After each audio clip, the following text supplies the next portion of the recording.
Hola, ¿qué tal mi gente? Bienvenidos todas y todos a este espacio. Vamos a hablar como siempre de cosas positivas. Vamos a traer también un entrevistado a este canal. Ahora les hablo más adelantico de qué se trata. Una noticia súper importante, denuncias, de todo ahí en esta entrevista con este profe. Además de eso, vamos a hablar sobre lo que está sucediendo en Cúcuta, porque la fiscalía le dio duro golpe a las finanzas de la gente de bien. También vamos a hablar de la importancia de MinSalud y el aire. Hay muchas denuncias sobre eso. El uribismo dejó que nuestro sistema de aire de nuestro país se contaminara y aquí hay denuncias claras sobre eso. El presidente también habló del Consejo de Ministros. ¿Qué pasa con esto? ¿Será que se acaba? Pues el gobierno, como cierta medida, la justicia le da luz verde, pero el presidente toma una decisión. Entonces aquí se la vengo a mostrar y también vamos a finalizar sobre la respuesta de la Secretaría General del Senado al uribismo por el escándalo que armaron con referente a la curul, al puesto en la CNE.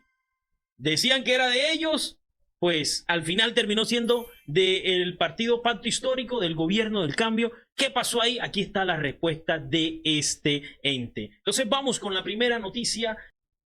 Impulsa tu futuro en el turismo. Es una invitación de Mincomercio, del Ministerio del Comercio. Si formas parte de la cadena de valor del turismo en Colombia, esta es tu oportunidad. Aplica a una convocatoria de becas para la profesionalización del sector turístico en Colombia. Así mi gente de Tolú, de toda esta zona del Golfo de Morroquillo, de Cartagena, Barranquilla, toda la costa y de todo el país que trabaja en el turismo, ahí les voy a dejar en la descripción del video el enlace para que se postule. Es una profesionalización, los van a poner a estudiar gratis. El gobierno les va a dar la oportunidad de que se profesionalicen porque el impulso más fuerte de este gobierno, además de la agricultura, es el turismo. Reemplazaremos y estamos reemplazando ya el carbón por el turismo. Entonces seguimos con más noticias positivas y es que el Banco Aval, en cabeza de María Lorena Gutiérrez, estima que la economía colombiana en el presente año podrá crecer, es decir, 2025, unos 2.7%, y la inflación va a seguir bajando y se va a ubicar en unos 4.4% a pesar de que el uribismo quiere destrozar y acabar con este país. Además de eso, el Banco Aval, en esta comisión que hicieron, no se quedó corto en hablar sobre el 4 por mil. Para el Grupo Aval, este gravamen es un gravamen antitécnico. Lo dice Luis Carlos Sarmiento Gutiérrez, presidente de la junta directiva de este banco. Habló de temas claves como la expectativa que se tiene en la reducción de tasas de emisor. El Grupo Aval celebró este viernes su Asamblea General de Accionistas, en donde presentó los resultados de su gestión para el ejercicio de 2024, con un crecimiento de 37.4% en utilidades. ¿Usted cree que un país que se esté arruinando tiene para que un banco tenga utilidades del 37.4%? Por eso están felices, por eso están amando a Gustavo Petro, porque se están haciendo más ricos y aparentemente las denuncias del uribismo, que todo resultó ser falso, el dólar nunca estuvo a 10.000, los banqueros y los empresarios nunca se fueron del país y ellos menos, esos mentirosos, y pues aquí está. Esta gente creciendo económicamente de manera desbordada. Están felices con Gustavo Petro. El que odiaba a los privados, hoy fortaleciendo más a los privados que trabajan como debe ser.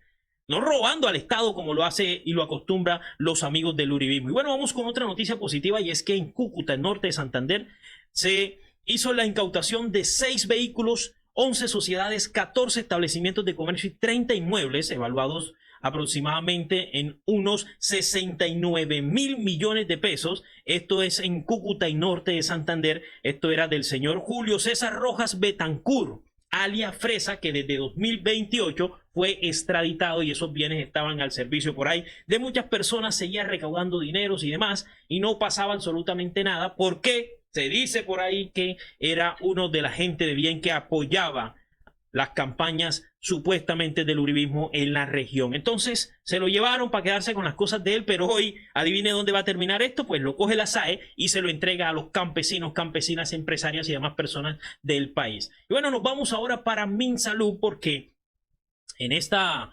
feria de salud que hubo en la OMS en Cartagena, donde estuvo el presidente, se habló mucho de la calidad del aire, contaminación del aire en ciudades como Bogotá y Medellín. El 70% del parque automotor es obsoleto, comenzando por los buses de Transmilenio del señor Peñalosa. el problema, mientras la deforestación, la minería ilegal y los agroquímicos deterioran aún más nuestro ecosistema. Y le faltó aquí el cemento de Peñalosa y de Galán. Aquí habla Luis Guillermo Hernández, que es un profesor de la Universidad de los Andes, experto en salud pública. Vamos a escuchar a ver qué dice. La contaminación del aire es un problema de salud pública en Colombia y en la región en general. Colombia ha hecho avances, pero afecta en especial a la población como menores de 5 años, gestantes, adultos, mayores, poblaciones con enfermedades de base. De hecho, cuando aumenta la contaminación hay más enfermedades respiratorias, sobre todo en niños y niñas menores de 5 años, porque ese material particular respirable, que puede ser microscópico y penetrar los bronquios, produce inflamación, pero también produce inflamación del endotelio, o sea, los vasos sanguíneos. Las fuentes de contaminación del aire son fuentes, el transporte, las fuentes móviles, sobre todo el transporte de carga, el transporte público, las fuentes fijas, las chimeneas, pero también hay fuentes de área. Y ahí está el Transmilenio justamente, esta gente, todo esto, yo me acuerdo de que creo que esta avenida hay fotos donde estaba todo arbolizado, cantidades de árbol por todos lados, y Bogotá hoy se queda sin árbol, sobre todo en gobiernos de Peñalosa. Este gobierno es de Peñalosa y este profe de esta entrevista que les traigo me lo confirmó. Bueno, entonces, antes de continuar, yo me les presento, yo soy el profe Dani, este es mi canal, gracias por estar aquí. Como siempre, la invitación es que se suscriba a este canal, que dé like, que comparta nuestro contenido para que más personas les llegue y deje sus comentarios. Además de eso, también lo quiero invitar a que si le gusta el trabajo que hacemos y quiere apoyar el periodismo independiente, el periodismo alternativo, es muy fácil hacerlo. Aquí les dejo el número de contacto, el número de Nequi y PayPal para consignaciones internacionales. Bueno, y hoy tenemos un invitado especial de un temita que nos quedó a todos sonando y en cierta medida nos llama la atención, yo como docente que soy también, la forma como el día 18 de marzo, el día de la manifestación por las reformas laborales, la invitación que hicieron las centrales obreras para salir a apoyar la reforma laboral y las demás reformas, y que el alcalde Galán en Bogotá y Fico en Medellín y otros alcaldes más se comenzaron a oponer, amenazando sobre todo al sector docente.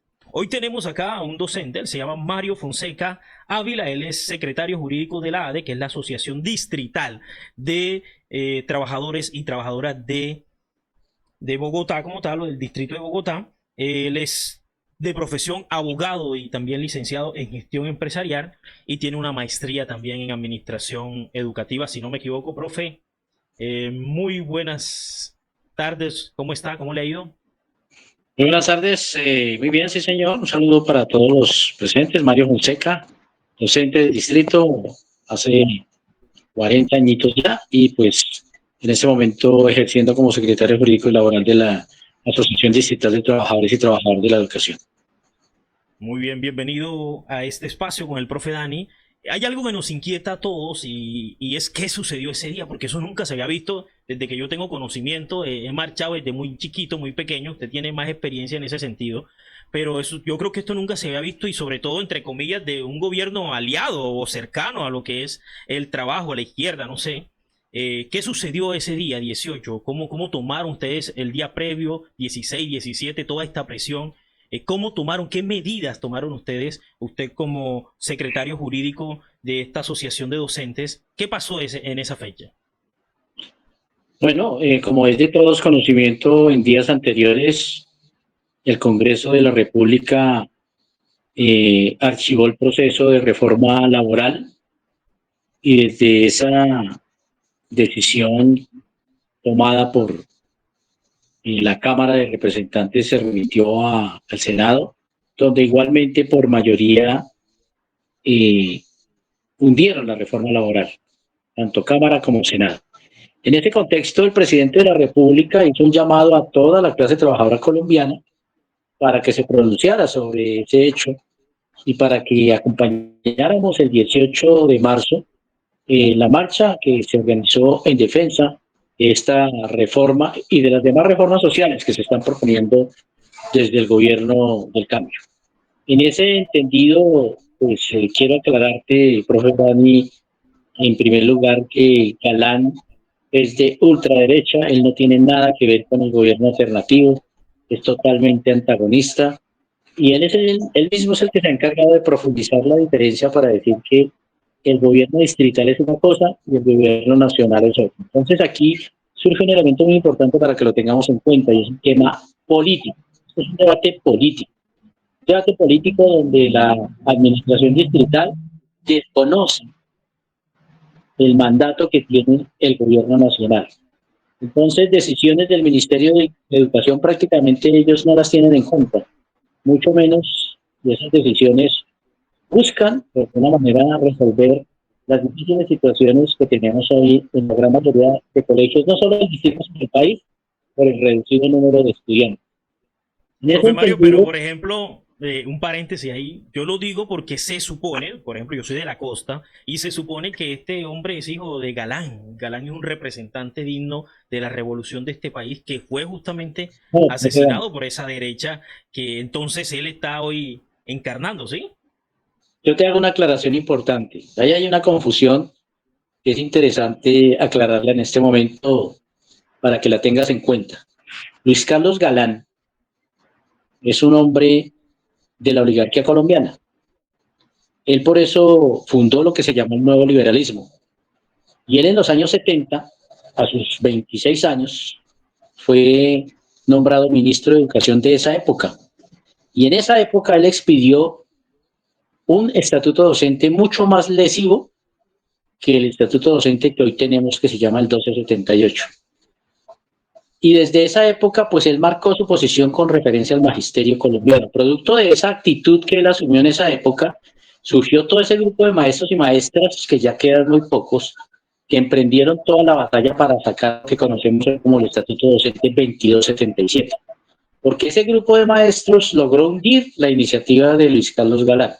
Entonces, esto para aclararte que Luis Carlos Galán ha sido conocido de manera equivocada por muchos trabajadores y trabajadoras colombianas. No, él no es ningún adalid de la clase obrera colombiana. Al contrario, usted se puede imaginar, Dani, que a sus 26 años haya sido nombrado por Misael Pastrana Borrero, el presidente de esa época, como ministro de Educación, es porque él viene de una familia de élite, porque él es Así un es. oligarca. Y en ese entendido, pues de esa familia Galán Sarmiento, nosotros no podemos esperar nada bueno, porque ellos siguen la misma línea. Hoy Galán Sarmiento trabaja de la mano con todos los uribistas, con todos los extremos de este país. La mejor demostración de ese hecho concreto es que hoy la Secretaría de Educación, con pleno conocimiento lo hemos podido identificar, está en manos del Centro Democrático. Hoy estamos trabajando una profunda investigación acerca de toda la danza de millones que se está desarrollando al interior de la Secretaría, dándoles contratos a todos los amigos del Centro Democrático para que no hagan absolutamente nada. Y son los mismos trabajadores de planta de la administración distrital de allá de la Secretaría de Educación los que nos han puesto en conocimiento y nos han dado los elementos de juicio para poder seguirle la pista a través de la Contraloría y la Procuraduría a esta contratación que están haciendo, sobre todo a partir del concepto que Galán planteó cuando inició su gestión como alcalde, la austeridad. Aquí no hay austeridad, aquí se están robando literalmente, por supuesto, la educación de la capital con todos esos contratos que permanentemente están adjudicando y que ojalá podamos comprobarlo ante la opinión pública para decir que Galán no solamente no está trabajando en austeridad, sino que está despilfarrando de manera vulgar y descarada el presupuesto del Distrito Capital. En ese entendido, vuelvo y me ubico en el contexto del 18 de marzo. Surge Ok. la iniciativa nacional, surge el decreto del día cívico el día anterior, el 17 de marzo, surge la Sí, porque invitación eso del hay que presidente de la aclararlo, República. profe, eso hay que aclararlo, que el presidente cumplió con los tiempos para el decreto, ¿cierto? Se cumplieron los Claro, tiempos, fue el total. día antes, todo estuvo bien, por parte del gobierno nacional. Entonces, en ese contexto, pues los ministros de Trabajo, de Educación invitaron a la clase trabajadora, porque no éramos solo los maestros, era la clase trabajadora la que iba a marchar el 18 de marzo.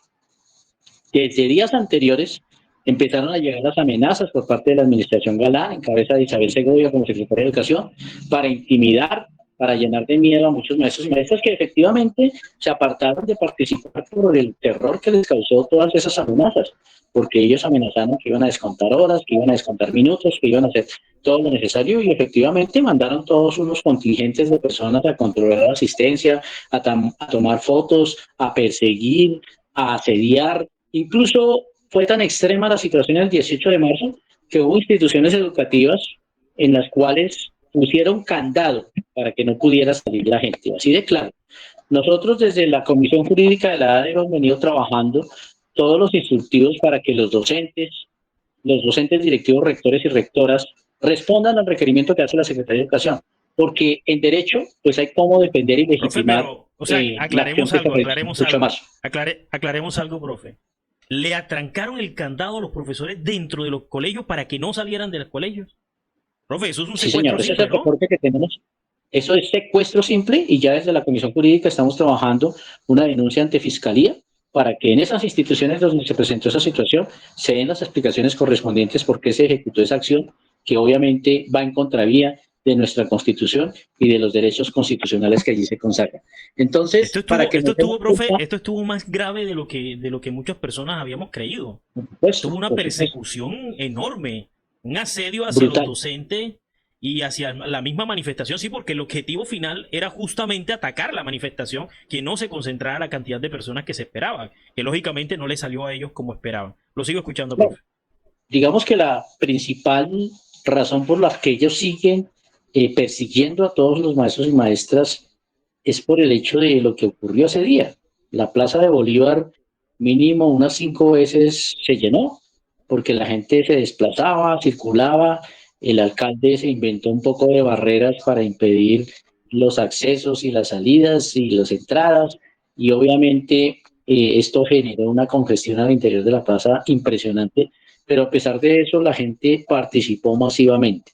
Entonces, esto para decirles que finalmente, posterior a ese hecho, nosotros como Junta Directiva de la AE nos hemos reunido con los representantes de la Secretaría de Educación para hacerles ver que el derecho a la protesta no se negocia y que no es cierto lo que salió a decir Galán y no es cierto lo que salió a decir Isabel Segovia, que ellos tenían un acuerdo con nosotros para que nosotros ejerciéramos la protesta social en la jornada contraria o los sábados y domingos, ¿no? Nosotros históricamente hemos desarrollado la protesta social enmarcados en la norma de normas, que es la Constitución política, y lo vamos a seguir haciendo en los mismos términos, porque es la mejor manera de mostrarle a la opinión pública todos los atropellos de los que somos víctimas y que obviamente afectan a nuestros padres y madres de familia, que en su mayoría son obreros y trabajadores que pasan enormes dificultades Profe, para poder una vivenciar pregunta le cada tengo. uno de sus cotidianos. Una pregunta le tengo.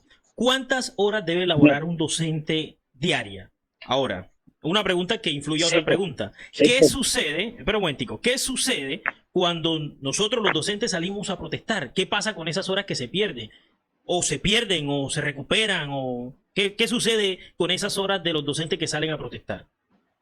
¿Cuántas horas son? Normalmente, cuando nosotros ejecutamos estas acciones de protesta, siempre le recuperamos a los niños y a las niñas y a nuestros estudiantes todo lo que tiene que ver con las actividades, todo lo que tiene que ver con el desarrollo de los procesos, que se interrumpen por ese momento. Nosotros convocamos jornadas intermedias precisamente para que no sea toda la jornada la que se vea afectada.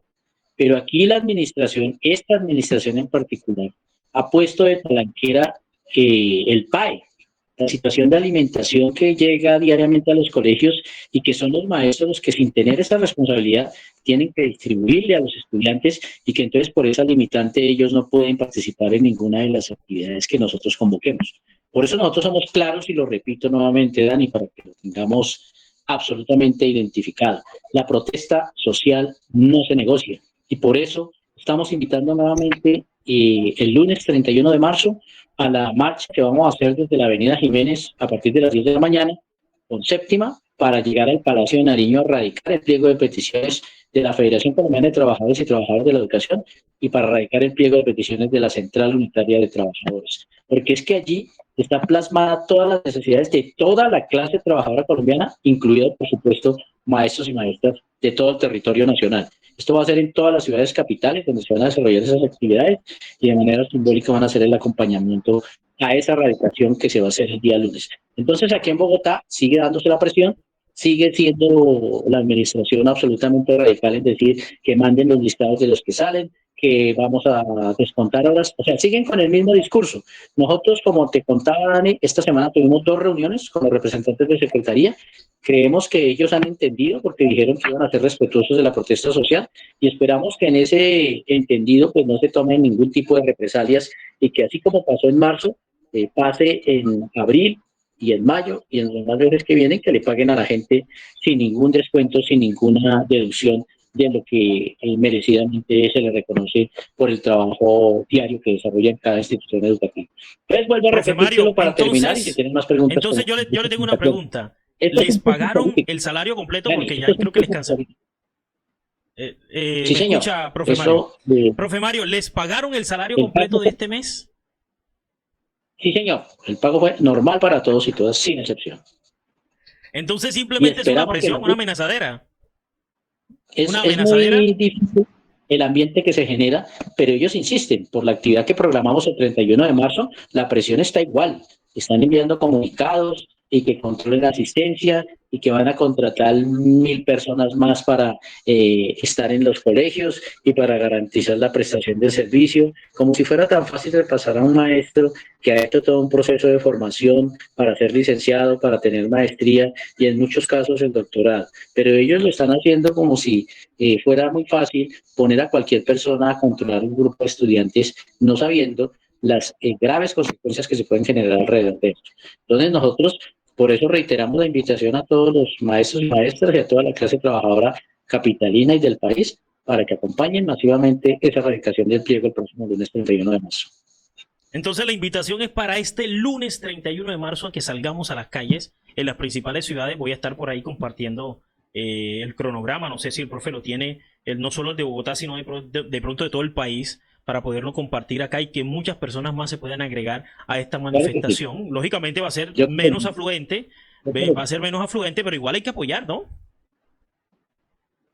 Claro, nosotros esperamos que aquí en Bogotá sea muy nutrida, porque son todos los trabajadores estatales, todos los servidores públicos, los que están siendo invitados y los que van a participar en esa marcha para llegar hasta el Palacio de Nariño a radicar el pliego. Aquí en Bogotá, el punto de encuentro es la Avenida Jiménez con carrera séptima a las 10 de la mañana.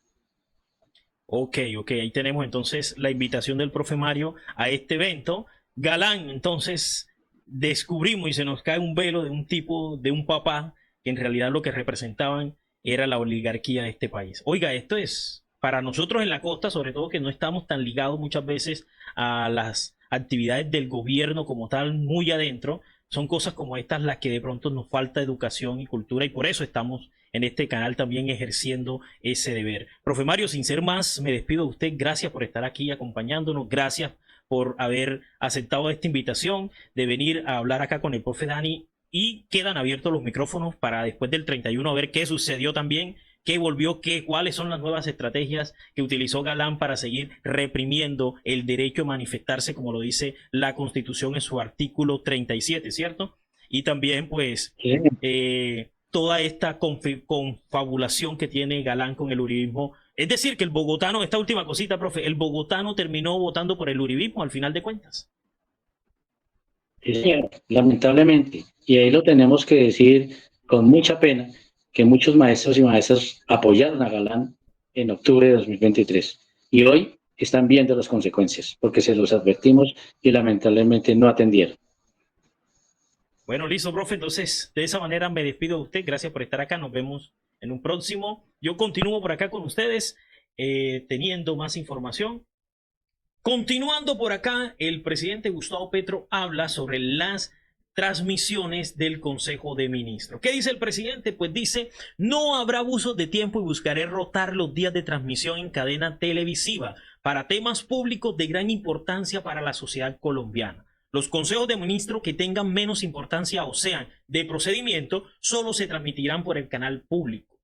Siempre el pueblo colombiano debe tener o debe conocer qué hacen los más altos funcionarios en sus cargos y cómo se discute con la sociedad misma la solución de los problemas más complejos. La información y la veracidad es un derecho del pueblo. El gobierno en cabeza del presidente va a regular todo esto, se va a calmar, lo va a coger suave, para que no existan más problemáticas, pues ya le dieron luz verde, que esto sí se podía hacer, un juez le aprobó esto, pero el presidente no quiere afectar la economía de estas empresas en cierta medida, porque lo está haciendo. Una transmisión de 2 horas en cierta medida sí afecta la economía de estas empresas privadas, y bueno, aunque es una obligación de ellas, ya ha tomado esta decisión para mí bastante madura y responsable. Y bueno, para culminar quiero hablar de este tema. El uribismo estalló, Paloma Valencia entuteló, Cabal lloró, Mario Uribe, mejor dicho, ese día no durmió, las gafas se le perdieron, le pasó de todo al uribismo, porque la salida de César Lorduy del CNE lo que trajo era que se vinculara en estos momentos una persona del pacto histórico de la Colombia humana. ¿Qué sucedió? Que esta curul era del uribismo y ellos lloraron por lo que sucedió y que denunciaron que no sé qué, y aquí la Secretaría General del Senado dijo que el 11 de marzo a los partidos de oposición Centro Democrático y Cambio Radical se les entregó, se les avisó de la salida del Lorduy y que postularan por favor a la persona nueva que ellos querían que ocupara este cargo. No lo hicieron, dejaron pasar los tiempos, entonces notificaron al gobierno para que el gobierno sí lo hiciera, y así pasó. Hoy son minoría nuevamente hasta en el CNE y se les cae todo lo que tenían armado. Vea, por un error de cálculo, por estar concentrados entre comillas en su campaña, dejaron caer la oportunidad de seguir atacando al presidente Gustavo Petro. Se les cae la vuelta al uribismo, así como en 2026 van a terminar también perdiendo curules, perdiendo posición, perdiendo absolutamente todo, porque la gente se cansó de lo que ellos representan. Mi gente, ha sido todo por hoy. Gracias por estar aquí como siempre. Nos vemos hasta la próxima. Chao, chao.